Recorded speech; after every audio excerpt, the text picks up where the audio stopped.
ওম নমঃ শিবায়। নমস্কার, সকলকে সুস্বাগত জানাই আমাদের বৈদিক ধর্ম এই চ্যানেলে তথা সনাতন ধর্মীয় তথ্যমূলক চ্যানেলে। সকলে কেমন আছেন? নিশ্চয়ই ঈশ্বরের অশেষ কৃপায় সকলে ভালো আছেন, সুস্থ আছেন। মহাশিবরাত্রির দিন ভুল করেও মুখে তুলবেন না আপনারা এই একটি ফল। এর ফলে আপনার এবং আপনার পরিবারে নেমে আসবে চরম বিপর্যয়, আর্থিক ক্ষতি এবং অশুভ শক্তি প্রবেশ করবে আপনার পরিবারে। দুর্ভোগ ভোগ করতে হবে আপনার পরিবারের প্রত্যেক সদস্যদের, দুঃখ, দারিদ্রতা ও গৃহ অশান্তি। তাই আজকেই সাবধান হয়ে যান। মহাশিবরাত্রির ব্রত যত আপনি ভক্তি ও নিষ্ঠা সহকারে করুন না কেন, যদি এই সামান্য একটি ভুল আপনি করে ফেলেন, এই সামান্য একটি ফল আপনি না জেনে কারোর কাছ থেকে যদি গ্রহণ করে ফেলেন, তাহলে এর ফলে আপনার পরিবারে চরম দুঃখ এবং দারিদ্রতার সম্মুখীন হতে হবে পরিবারের প্রত্যেক সদস্যদের। শিবরাত্রির দিন আমরা প্রত্যেকেই উপবাস রেখে দেবাদিদেব মহাদেবের আরাধনা করি। যাদের পক্ষে নির্জলা উপবাস রাখা সম্ভব নয়, তারা সামান্য ফলাহার বা একবার একটি ফল গ্রহণ করে উপবাস করে থাকেন। শিবরাত্রির দিন সাধারণত প্রহরে প্রহরে অভিষেক করা হয়, কিন্তু যাদের পক্ষে সারা রাত্রি জাগরণ করা সম্ভব নয়, তারা প্রথম প্রহরে শিবলিঙ্গের অভিষেক করে তারপরে সামান্য আহার গ্রহণ করে থাকেন। শিবরাত্রির উপবাসে ফল একটি প্রধান খাবারের মধ্যেই আসে এবং প্রত্যেকেই ফল গ্রহণ করে থাকেন বিশেষ করে, অথবা সাবু মাখা গ্রহণ করে থাকেন। কিন্তু এই একটি ফল যদি আপনারা শিবরাত্রিতে ভুল করেও গ্রহণ করেন, তাহলে আপনাদের উপবাস ভঙ্গ হয়ে যাবে। তাই আজকের এই ভিডিওটি আপনাদের জন্য খুবই গুরুত্বপূর্ণ। ভিডিওটি একদমই স্কিপ করে নয়, সম্পূর্ণই অবশ্যই আপনারা ভিডিওটি মনোযোগ সহকারে শ্রবণ করবেন। নমস্কার, সবাইকে সুস্বাগত জানাই আমাদের বৈদিক ধর্ম তথা সনাতন ধর্মীয় তথ্যমূলক চ্যানেলে। আসুন কিছুক্ষণ সময় ধৈর্য ধরে প্রত্যেকে একসঙ্গে আজকের এই গুরুত্বপূর্ণ বিষয় প্রসঙ্গে আমরা বিস্তারিতভাবেই জেনে নিই। ভিডিওটি শুরু থেকে শেষ পর্যন্ত ভক্তি, নিষ্ঠা ও ভালোবাসার সহিত শ্রবণ করে যদি আপনাদের ভালো লেগে থাকে, ভিডিওতে অবশ্যই একটি লাইক করবেন আর কমেন্টে অবশ্যই ওম নমঃ শিবায়, হর হর মহাদেব অথবা আপনার আরাধ্য দেবদেবীর নামটি একটি বারের জন্য হলেও লিখে জানাবার জন্য বিনীতভাবে অনুরোধ জানাচ্ছি। আর আপনি যদি আমাদের চ্যানেলের নতুন দর্শক হয়ে থাকেন বা এই প্রথমবার ভিডিও দেখছেন, তো বিনীতভাবে অনুরোধ জানাই চ্যানেলটি সাবস্ক্রাইব করে পাশে থাকার নোটিফিকেশন বেল আইকনটি অবশ্যই অল করে দিবেন। নিশ্চয় আপনি এই ভিডিও থেকে সমৃদ্ধ হবেন। তাই ভিডিওটি একদমই স্কিপ করে নয়, সম্পূর্ণই শ্রবণ করবেন এবং একজন সনাতনী ব্যক্তিকে অবশ্যই আপনারা সাপোর্ট করবেন। তাহলে চলুন প্রবেশ করা যাক আজকের মূল ভিডিওতে, অর্থাৎ মূল আলোচনায়। মহাশিবরাত্রি যে দিনটির জন্য আমরা প্রত্যেকেই অর্থাৎ শিব ভক্তেরা বা প্রত্যেক ভক্তেরাই বিশেষ করে অপেক্ষা করে থাকি সারাটি বছর। এই দিনটি দেবাদিদেব মহাদেব এবং মা পার্বতীর বিশেষ দিন। শিবরাত্রির রাত্রিবেলা প্রহার জাগরণে শিব ঠাকুরের পূজা অর্চনা করলে বাবা ভোলেনাথ ভক্তদের ডাকে অবশ্যই সাড়া দেন এবং তাদের সকল মনস্কামনা পূর্ণ করে দেন। তবে ব্রত উপবাসের কিছু নিয়ম বিধি অবশ্যই থাকে, সেই নিয়মগুলি মেনেই কিন্তু শিবরাত্রির উপবাস করতে হয়। শিবরাত্রির দিনে করা কিছু ভুল আমাদের সেই উপবাস ভঙ্গ হয়ে যেতে পারে। এর ফলে আজকের ভিডিওতে আপনাদের সাথে অবশ্যই শেয়ার করব, অর্থাৎ আলোচনা করব শিবরাত্রির দিনে কোন ভুলগুলো আপনারা একেবারেই করবেন না। চলুন তার আগে জানিয়ে দিই এই বছর শিবরাত্রি কবে পড়েছে। ফাল্গুন মাসের কৃষ্ণপক্ষের চতুর্দশী তিথিতে মহাশিবরাত্রি পালিত হয়। পঞ্জিকা অনুসারে ফাল্গুন কৃষ্ণ চতুর্দশী তিথি শুরু হচ্ছে 15ই ফেব্রুয়ারি 2026 বিকাল 5:04 এবং এই তিথি থাকবে 16ই ফেব্রুয়ারি 2026 ভোর 5:34 পর্যন্ত। যেহেতু প্রদোষকালের সন্ধে এবং নিশীথকালে রাতে শিবের পূজা অর্চনা করা অবশ্যই গুরুত্বপূর্ণ, তাই মহাশিবরাত্রি 15ই ফেব্রুয়ারি পালিত হবে।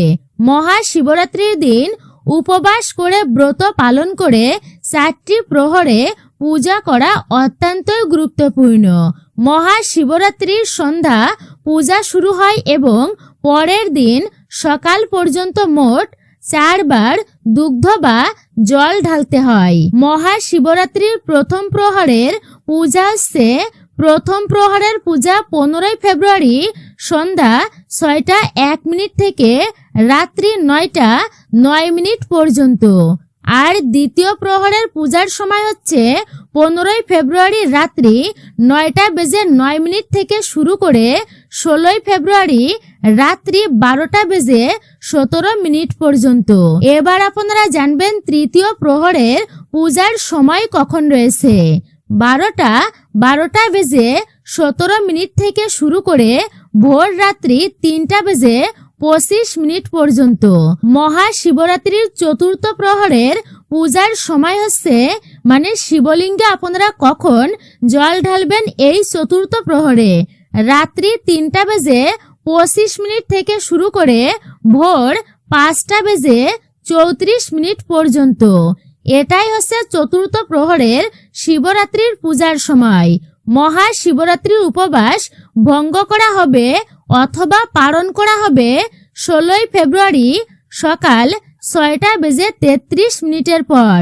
প্রথম যে কাজটি থেকে আপনারা বিরত থাকবেন এই দিনে, আর সেটি হচ্ছে ঝগড়া, কলহ, অশান্তি, বিবাদ ইত্যাদি করবেন না ভুলেও।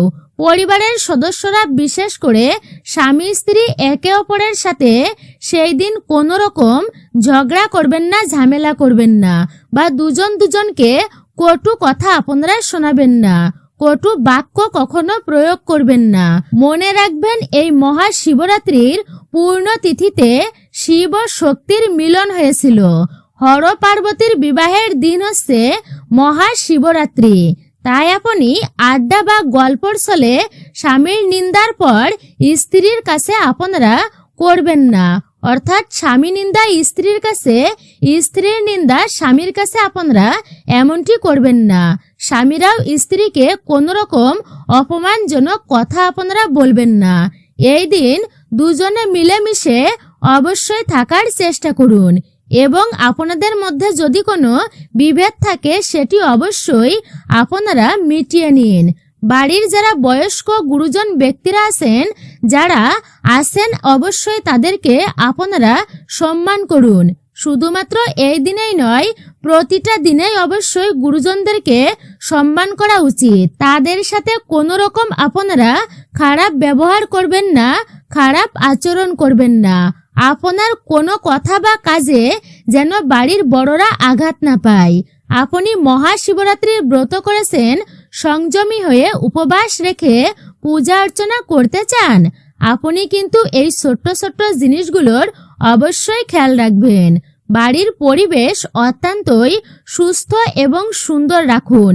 বাড়ির পরিবেশ শুদ্ধ রাখার চেষ্টা করুন। বাড়ির সবাইকে আদর এবং স্নেহে ভরিয়ে রাখুন। মহাশিবরাত্রির দিন দ্বিতীয় যে কাজটি আপনারা করবেন না, আর সেটি হচ্ছে বেশি বেলা পর্যন্ত আপনারা ঘুমাবেন না। সেই দিন কিন্তু খুব সকাল সকাল শয্যা ত্যাগ করবেন। বিশেষ করে সূর্যোদয়ের আগে শয্যা ত্যাগ করার চেষ্টা অবশ্যই করুন। ব্রত উপবাসের কিছু নিয়মবিধি থাকে, তার মধ্যে একটি নিয়মবিধি হচ্ছে খুব সকালে শয্যা ত্যাগ করা এবং উঠে সূর্যোদয় দেখা। যদি আপনি চান আপনার ব্রত সম্পূর্ণ হোক, তাহলে বেলা 12টা অবধি ঘুমাবেন না। সকাল সকাল শয্যা ত্যাগ করুন এবং শয্যা ত্যাগ করে আপনার যা কাজ আছে সেটি করে নিন। তবে যত তাড়াতাড়ি সম্ভব আপনি এই দিনে স্নান কার্য সম্পূর্ণ করুন। সেই দিন স্নানের জলে আপনারা সামান্য পরিমাণে কালো তিল মিশিয়ে স্নান করতে পারেন। এতে আপনাদের মন শান্ত হবে এবং চেতনা বৃদ্ধি ঘটবে। তাই সুস্থ থাকার জন্য অবশ্যই স্নানের জলে সামান্য কালো তিল মিশিয়ে আপনারা স্নান করতে পারেন। এর ফলে আপনাদের চারপাশে যে নেতিবাচকতা আছে আপনাকে স্পর্শও করতে পারবে না। আপনি পজিটিভিটি ফিল করবেন, আপনার ভিতরে ইতিবাচক শক্তি প্রবেশ করবে, ভিতরে অন্যরকম একটা আনন্দই অনুভব করতে পারবেন। এবং তারপরে শুদ্ধ বস্ত্র পরে নিন। শুদ্ধ বস্ত্র পরে গায়ে, মাথায় এবং ঘরের সর্বত্র গঙ্গা জল ছিটিয়ে নেবেন এবং তারপরে দেবাদিদেব মহাদেবের আরাধনা অবশ্যই করবেন। চেষ্টা করবেন সেই দিন যত বেশি সম্ভব দেবাদিদেব মহাদেবের আরাধনা করা যায়। তৃতীয় যে কাজটি এই দিন ভুলেও করবেন না, আর সেটি হচ্ছে কোনো রকম অবৈধ সম্পর্কে জড়াবেন না। অবৈধ সম্পর্ক ক্ষণিকের জন্য আকর্ষণীয় এবং রোমাঞ্চকর মনে হলেও পরবর্তীকালে এই সম্পর্কের জেরে কঠিন পরিস্থিতির সম্মুখীন হতে হবে, পরিবারে অশান্তি হবে। আর মহাশিবরাত্রির পূর্ণ তিথি, এই তিথিটি এতই পবিত্র দিন, এই দিনটি হচ্ছে অত্যন্ত গুরুত্বপূর্ণ এবং অত্যন্তই পবিত্র তিথি। এটি হচ্ছে স্বামী এবং স্ত্রীর বিশেষ দিন।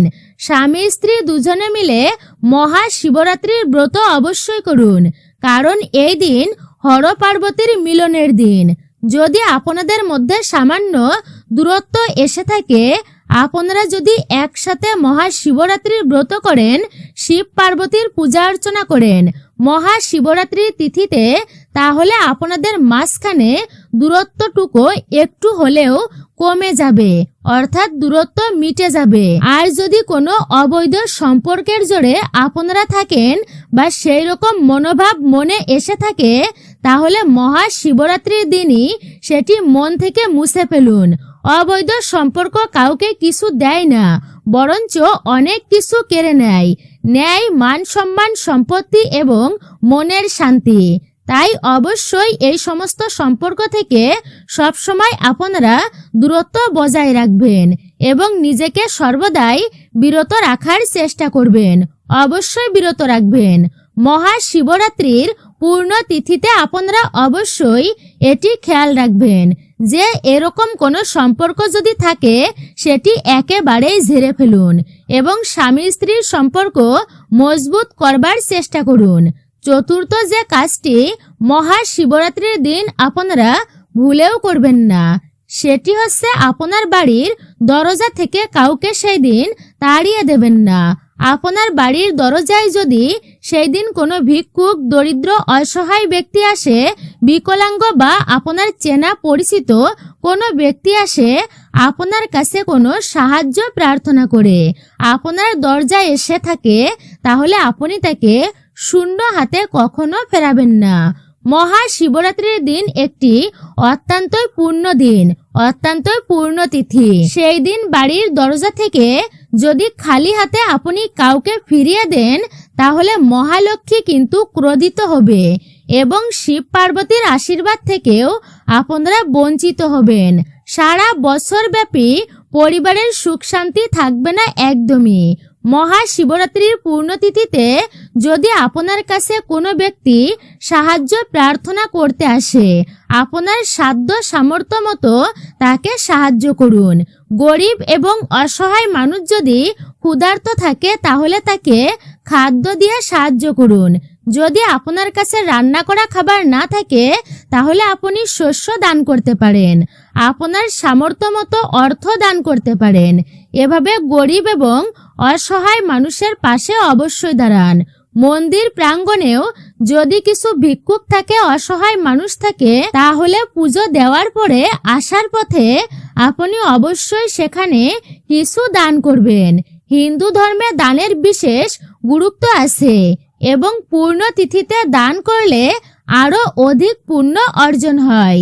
মহাশিবরাত্রির তিথিটি একটি সেই রকম পবিত্রই দিন, তাই এই দিনে আপনি অবশ্যই আপনার সামর্থ্য অনুযায়ী দান করবেন। এই দিনে দান করলে আরো সুফল পাওয়া যায়। তাই আপনার বাড়ির দরজা থেকে কাউকে খালি হাতে ফেরাবেন না। আপনার সাধ্য সামর্থ্য মতো তাকে সাহায্য করুন। পঞ্চমত হচ্ছে কাউকে আঘাত করবেন না। কাউকে বলতে এখানে কোনো পশু পাখিকে বোঝাচ্ছি, অর্থাৎ পশু পাখি বা কোনো মানুষজনকে কাউকে আপনারা এই দিনে আঘাত করবেন না। অনেক সময় আমাদের বাড়ির উঠানে যদি কুকুর আসে বা গরু আসে আমরা তাকে তাড়িয়ে দিই, কিন্তু এটি করবেন না ভুলেও। দেবাদিদেব মহাদেব হচ্ছেন পশুপতিনাথ। আপনি দেবাদিদেব মহাদেবের আরাধনা করছেন, এদিকে বাড়ির উঠানে যদি গরু আসে কুকুর আসে তাকে দূর দূর করে তাড়িয়ে দিচ্ছেন, এটা হচ্ছে মহাপাপ। কিন্তু আপনি এমন পাপ করবেন না, বরঞ্চ উল্টো করুন। পশু পাখিদের অবশ্যই খাওয়ানোর চেষ্টা করুন। রাস্তার কুকুরদের আপনি খাওয়াতে পারেন এই দিনে। বাড়িতে যদি কোনো গোমাতা আসে আপনি খাওয়াতে পারেন। ছাদে পাখিদের সামান্য আপনি চারার ব্যবস্থা করে দিতে পারেন, সামান্য দানা খেতে দিতে পারেন। এটি যদি আপনারা করেন, আপনার কোষ্ঠীতে যদি কোনো দোষ থাকে, কোনো গ্রহদোষ পিতৃদোষ থাকে, তাহলে সেটি থেকেও আপনারা মুক্তি পাবেন। জীবনে যদি শনির যদি 7.5 বা ধাইয়া থাকে, তাহলেও পশু পাখিদের খাওয়ালে আপনি সেটি থেকেও নিস্তার পাবেন। মহাশিবরাত্রিতে আমরা পঞ্চামৃত দিয়ে শিবলিঙ্গের অভিষেক করাই। পঞ্চামৃত অর্থাৎ দুগ্ধ, দই, ঘি, মধু, শর্করা। এছাড়া শিবলিঙ্গে বেলপাতা অর্পণ করা অত্যন্তই ফলপ্রদায়ী। বেলপাতা ছাড়া শিব ঠাকুরের অত্যন্তই প্রিয় ফুল হচ্ছে, তার মধ্যে নীলকণ্ঠ ফুল, ধুতুরা ফুল, আকন্দ ফুল, এই সমস্ত কিছু দিয়েই মহাশিবরাত্রিতে আপনারা শিব ঠাকুরের পূজা অর্চনা করুন। তবে ভুলেও যেই জিনিসগুলি শিবলিঙ্গে আপনারা অর্পণ করবেন না, আর সেগুলি হচ্ছে সিঁদুর, হলুদ, অক্ষত মানে আতপ চাউলের পরিবর্তে অনেকেই অক্ষত অর্থাৎ চাউল দিয়ে থাকেন, যেটি একদমই ভুল কার্য। আপনারা শিবরাত্রিতে কোনো চাউল বা অক্ষত মানে আতপ চাউলই দিবেন না। শিবলিঙ্গে কখনো আপনারা এই জিনিসগুলি অর্পণ করবেন না। সেটি হচ্ছে খণ্ডিত আতপ চাউল অর্থাৎ ক্ষত আতপ চাউল বা খণ্ডিত বেলপত্র। আপনারা এই দুইটি জিনিসই কিন্তু শিবলিঙ্গে অর্পণ করবেন না একদমই। আর তা হচ্ছে খণ্ডিত আতপ চাউল এবং খণ্ডিত বিল্লপত্র, ভুলেও কিন্তু অর্পণ করবেন না। অনেকেই তুলসী পত্র শিবলিঙ্গে দিয়ে থাকেন, যেটি আরেকটি মারাত্মক ভুল। তুলসী পত্র শিবলিঙ্গে অর্পণ করা একদমই উচিত নয়। কিন্তু যে ফলটি আপনারা শিবলিঙ্গে একেবারেই অর্পণ করবেন না, যে ফলের জল শিবলিঙ্গে অর্পণ করা উচিতই নয়, আর সেটি হচ্ছে নারিকেল। নারিকেল অথবা শ্রীফল এবং নারিকেলের জল শিবলিঙ্গে অর্পণ করবেন না আপনারা মহাশিবরাত্রিতে। এর ফলে মহা পাপ হবে আপনাদের। নারিকেলের উৎপত্তি সমুদ্র মন্থন থেকেই, এবং নারিকেল হচ্ছে মা লক্ষ্মীর প্রতিরূপ। মহাশিবরাত্রিতে আপনারা যদি শিবলিঙ্গে নারিকেলের জল দিয়ে অভিষেক করান অথবা শিবলিঙ্গে নারিকেল অর্পণ করেন, তাহলে মা লক্ষ্মীকে শিব ঠাকুরের কাছে অর্পণ করা হবে। আর মা লক্ষ্মী আছেন স্বয়ং প্রভু নারায়ণের পত্নী। তাই শিবরাত্রিতে আপনারা ভুল করেও নারিকেলের জল দিয়ে শিবলিঙ্গে একদমই অভিষেক করাবেন না, বা নারিকেল ফল আপনারা গ্রহণ করবেন না, মানে আপনারা এই ফলটি খাবেন না মহাশিবরাত্রিতে। তবে শিবরাত্রির উপবাস ভঙ্গ করার জন্য আপনারা প্রসাদী ফল খেয়ে শিবরাত্রির উপবাস ভঙ্গ করতে পারেন। আপনারা বেল ফল প্রসাদ হিসাবে অবশ্যই গ্রহণ করতে পারেন। এছাড়া যদি শিবরাত্রিতে আপনারা বেল ফল না পান, তাহলে আপনারা ভোগে কুল, শাকালু, শসা, আঙুর, কলা, আপেল ইত্যাদি ফল আপনারা ভোগ হিসাবে অর্পণ করতে পারেন, এবং তারপর আপনারা প্রসাদ হিসাবে সেই ফল গ্রহণ করতে পারেন। মহাশিবরাত্রিতে যদি সম্ভব হয় সামান্য একটুখানি ভাং গ্রহণ করবেন। ভাং হচ্ছে শিব ঠাকুরের অত্যন্তই প্রিয়, তাই শিবরাত্রির ভোগে অবশ্যই শিব ঠাকুরকে ভাং নিবেদন করবেন, এবং এই ভাং প্রসাদ হিসেবে অল্প একটুকু হলেও আপনারা গ্রহণ করবেন। যদি আপনার পক্ষে বেশি পরিমাণ নেওয়া সম্ভব না হয় তাহলে সামান্য একটুকু বলা হয়েছে চরণামৃত অবশ্যই আপনারা পান করবেন এবং সামান্য একটুকু ভাং আপনারা গ্রহণ করবেন।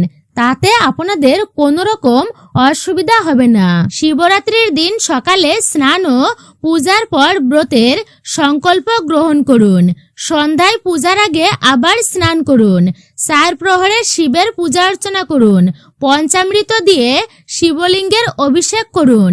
সারা রাত্রি প্রদীপ জ্বালিয়ে রাখুন এবং চন্দনের তিলক লাগিয়ে শিবের আরাধনা করুন। বেলপাতা, ভাং, ধুতুরা, ফল ও মিষ্টি অর্পণ করুন। ওম নমঃ শিবায় এবং ওম নমো ভগবতে রুদ্রায় এই মন্ত্রটি আপনারা জপ করুন। পরের দিন সূর্যোদয়ের পর অর্থাৎ চতুর্দশী শেষ হওয়ার আগেই পারণ ভঙ্গ করতে হয়। এই দিন সারা রাত্রি জেগে শিবলিঙ্গের পূজা অর্চনা করতে হয়, ধ্যান করতে হয়। ওম নমঃ শিবায় যতবার পারবেন আপনারা অবশ্যই জপ করবেন। এরই পাশাপাশি মহামৃত্যুঞ্জয় মন্ত্র জপ করলে সমস্ত পাপ খণ্ডাই হয় বলে বিশ্বাস করা হয়। পারণ হচ্ছে পরের দিন সূর্যোদয়ের পর অর্থাৎ চতুর্দশী শেষ হওয়ার আগেই উপবাস ভঙ্গ করতে হয় শিবরাত্রির। ওম নমঃ শিবায়, হর হর মহাদেব। মূলত এটাই ছিল আমাদের আজকের ভিডিওটি আপনার কাছে কেমন লেগেছে মূল্যবান মতামত জানাতে একদমই ভুলবেন না। আমাদের বৈদিক ধর্ম চ্যানেলে যদি আপনি নতুন এসে থাকেন বা এই প্রথমবার ভিডিও দেখছেন, বিনীতভাবে অনুরোধ করব চ্যানেলটি অবশ্যই সাবস্ক্রাইব করবেন। পাশে থাকার নোটিফিকেশন বেল আইকনটি অবশ্যই অল করে দিবেন। শুরু থেকে শেষ পর্যন্ত যদি ভক্তি ও মনোযোগ সহকারে শ্রবণ করে থাকেন এবং আপনি যদি শিব ভক্ত হয়ে থাকেন তো বিশেষভাবে অনুরোধ করব অবশ্যই লাইক করে কমেন্টে ওম নমঃ শিবায়, হর হর মহাদেব লিখতে একদমই ভুলবেন না। সকলে ভালো থাকুন, সুস্থ থাকুন, পরম করুণাময় ঈশ্বরের অশেষ কৃপায়। আবারও আপনাদের সাথে কথা হবে নতুন কোনো বিষয়ে। জয় শ্রীকৃষ্ণ, রাধে রাধে।